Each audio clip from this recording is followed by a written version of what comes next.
Está con nosotros la diputada Luisa Nayar. Diputada, le agradezco por acompañarnos en esta mañana. Y para empezar este diálogo yo quiero plantearle eso. Este pacto social del que habla el presidente más parece un pedido de no agresión en contra de él en este inicio de campaña. Muy buenos días, César. Un saludo para Gary y para todos quienes nos acompañan a través del programa. Bueno, en primera instancia, César, manifestar que resulta paradójico, irónico y hasta hipócrita, ¿no? Ver al señor Luis Arce y a los masistas levantando la bandera por el bicentenario de la República de Bolivia, cuando justamente son ellos mismos los que quieren destruir la República para imponernos ese su modelo de populismo autoritario al cual nos han venido conduciendo durante estas 2 décadas prácticamente de gobiernos del MAS. En ese sentido, vemos que no tienen límite en su hipocresía y vemos que son unos farsantes y que son unos verdaderos oportunistas, ¿no? Y ahora obviamente van a buscar instrumentalizar el bicentenario a efectos de sacarle algún tipo de rédito político y peor aún buscando levantar esta banderita para llevar la fiesta en paz, entre comillas. Como que le quedó como anillo al dedo al presidente el bicentenario para esta elección. Sin embargo, aunque haga lo que haga, querido César, ya su nivel de desaprobación está por los cielos. No van a poder borrar esta situación o revertir la misma desde ningún punto de vista. Están con una desaprobación de cerca del 90%. Este gobierno está totalmente deslegitimado, está totalmente destruido, el masismo está, vamos a decir, en su peor momento, evistas y arcistas han demostrado su peor cara en el transcurso de estas últimas gestiones, se agarran a puñetes y a patadas en el Parlamento, se siguen despilfarrando la plata que ya no hay en nuestro país, vemos que lo de BOA se ha vuelto prácticamente consuetudinario. Ayer veíamos la denuncia de los pasajeros que tuvieron hasta que quitarse su ropa por el calor que estaban atravesando en una aeronave. Vemos la crisis que sigue y permanece con el combustible. El fin de semana veíamos las colas insostenibles en el departamento de Santa Cruz, lo mismo sucedía en Cochabamba, lo mismo sucedía en el departamento de La Paz y así sigue avanzando esta bola de nieve. Entonces hagan lo que hagan, mientras no se cambie el modelo del populismo autoritario, lamentablemente la situación lo único que tiende es a empeorar. Sin embargo, el presidente, bueno, en realidad el gobierno, y ayer a través del ministro Cusicanqui decía que vamos a crecer más de las proyecciones de las instituciones internacionales que están dedicadas a esto, 2,2 por un lado, el FMI dice 1,5, el gobierno asegura que vamos a superar los 3,2. Bueno, parece que algunos creen saber más que el propio Banco Mundial, ¿no? Estos señores se olvidan que el Banco Mundial ratificó que el PIB de Bolivia creció en apenas 1,4%, que en 2025 y el 2026 va a ser un crecimiento similar, y este es el resultado, reitero, del modelo del populismo autoritario del MAS. Veamos, el PIB ha crecido en este ínfimo porcentaje mientras la inflación está por las nubes. El poder adquisitivo al menos se ha caído en un 40%. Entonces estamos hablando de que es una situación realmente alarmante.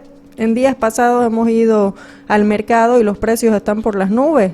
El kilo de carne es 68 bolivianos, el kilo de pollo 23 bolivianos, el kilo de queso 36 bolivianos, así sucesivamente. Y ahora que ya van a volver a empezar las clases en el colegio, los útiles escolares también están por las nubes. Entonces esta es la verdadera realidad por la que están atravesando las familias bolivianas. Hay mucha seguridad en el gobierno, diputada, y obviamente eso nos tiene que llevar a pensar qué está pasando con el Tribunal Electoral, más allá de los discursos que han venido sosteniendo el presidente y los vocales, que por otro lado son distintos, ¿no? No se ponen de acuerdo en el mismo Tribunal Electoral para tener una línea de discurso, pero esto genera siempre dudas de lo que puede pasar en agosto. Miren, días pasados hemos visto una vergonzosa reunión que se ha producido entre el Tribunal Supremo Electoral y el Tribunal Constitucional Plurinacional, Lamentamos que el señor Hacén Teufel, como presidente del Tribunal Supremo Electoral, prácticamente haya validado a un autoprorrogado, a un ilegal, a un usurpador de funciones como es el señor Gonzalo Hurtado, y lo único que nos deja esta reunión y este supuesto acuerdo es una sensación de susceptibilidad y de preocupación sobre la imparcialidad del Tribunal Supremo Electoral, porque no nos olvidemos que hace meses atrás hubo una gran cumbre política donde el propio Hacén Teufel dijo, no, a nosotros los autoprorrogados no nos van a venir a decir qué es lo que tenemos que hacer, las elecciones judiciales se van a llevar adelante de manera integral. Pues resulta que en menos de 24 horas ese Tribunal Constitucional les dijo que era lo que iban a hacer y fragmentaron la elección judicial, y ahora producto de esa fragmentación de la elección judicial, la elección general corre peligro.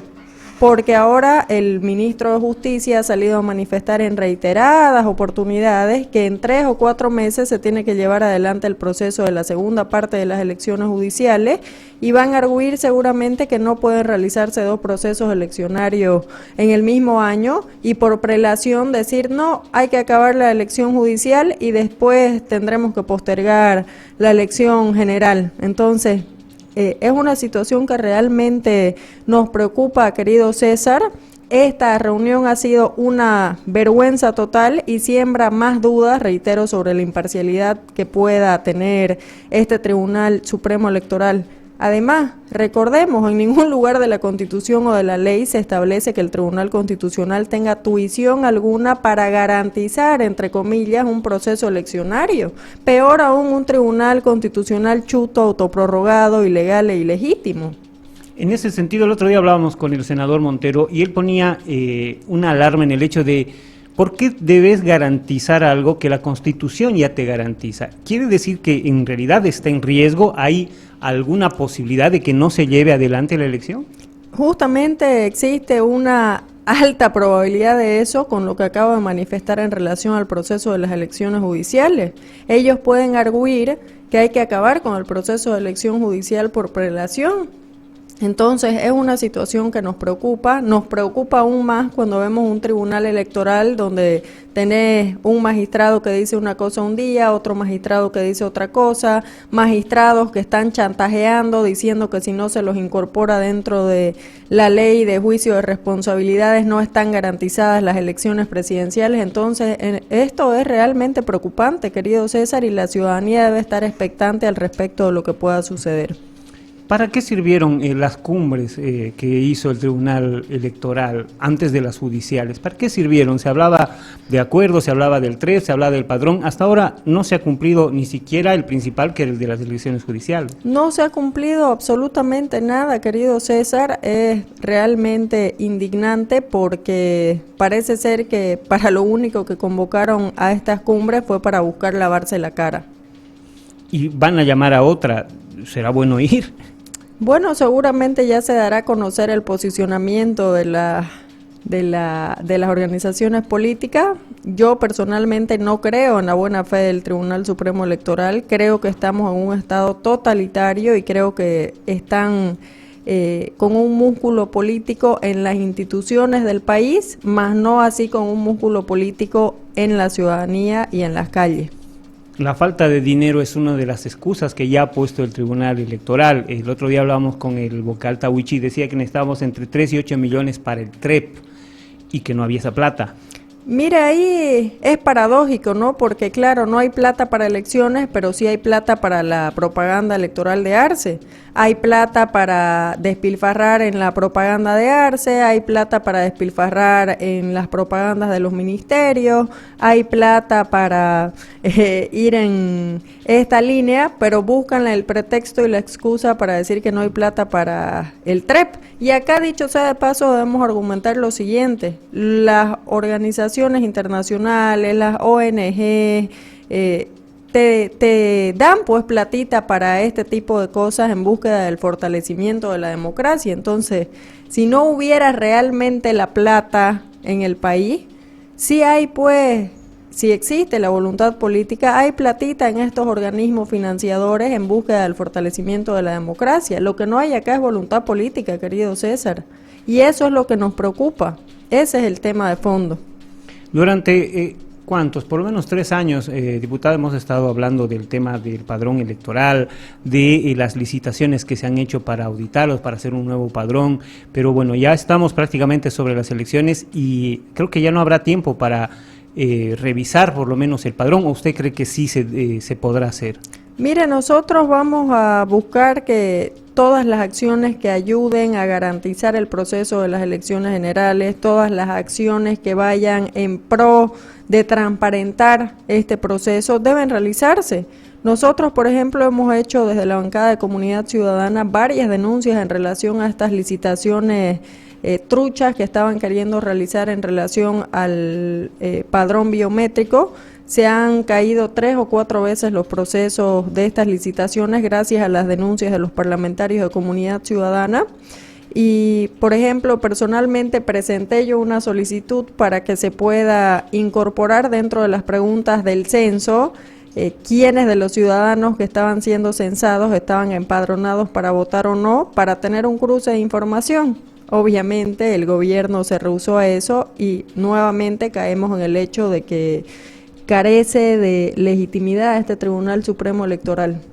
Se está hablando mucho de unidad, se están mostrando ciertas acciones que buscan la unidad, otras que todo lo contrario, pero en el marco de todo esto, si no tenemos TREP, si no tenemos un padrón, ¿de qué va a servir que se una la oposición, de que encuentren un solo candidato? ¿De qué puede servir, diputada? Va a servir, querido César, porque se va a gestar una verdadera alternativa de oposición, se va a gestar una alternativa de cambio del modelo económico, de la recuperación de las instituciones, de buscar darle solución a los problemas del país. Y usted dirá, sí, pero no hay garantías del Tribunal Supremo Electoral. Seguramente tenemos esa susceptibilidad y yo la comparto plenamente con usted, pero esta unidad debe buscar también precautelar pues la votación, se debe trabajar en el tema de un control electoral, no es nomás hacer campaña, 50% es la campaña y 50% es el control electoral. Entonces la misión de esta unidad de la oposición no termina simplemente con la presentación de un candidato de la unidad, termina el momento en el que logres consolidar un control electoral de lo que vaya a ser todo este proceso. Entonces, así fue que el 2019 se logró develar el gigantesco fraude electoral de Evo Morales y los ciudadanos han sido parte importante y parte estructural del descubrimiento de este fraude. Entonces, de esta misma manera ahora se debe trabajar articuladamente con la ciudadanía y con este bloque de unidad. Diputada, debo preguntarle respecto a este proceso que le ha abierto Juan José Jáuregui. ¿Cómo avanza este proceso? Y nosotros lo hemos leído bastante. ¿En qué está cimentado este proceso que le ha iniciado? Bueno, el señor Juan José Jáuregui es un diputado acusado de pedofilia, para los que nos están escuchando y para dar un contexto. Recordarán que hubo un audio donde él pedía tríos, y no me refiero a un trío de pollo, me refiero a un trío sexual. Este señor también se difundió audios donde pedía que sean jovencitas de entre 16 y 17 años y de hecho hasta pedía su carnet de identidad, querido César. Lamentablemente se me invita en mi calidad de diputada nacional a un set de televisión, se me invita a debatir con otro parlamentario del MAS, en realidad era otra parlamentaria, y cuando yo ya estaba instalada para empezar el debate, aparece el señor Jáuregui. ¿Cómo yo, siendo mujer, voy a compartir espacio en un set de televisión para debatir con alguien que es acusado de pedofilia? Yo pasé a retirarme de este set, obviamente dando los argumentos que he expuesto con anterioridad, diciendo que me respeto como mujer, que respeto a las niñas y que no puedo compartir espacios con alguien que ha sido acusado de pedofilia. En ese sentido, me retiro del set y resulta que este señor me denuncia o presenta una acusación penal en realidad en el departamento de Oruro, obviamente sin ningún tipo de sustento porque no hay un tipo penal de no debatir, no existe esto en la normativa. Entonces lo que está establecido dentro de esta acusación es que yo me fui del set de televisión.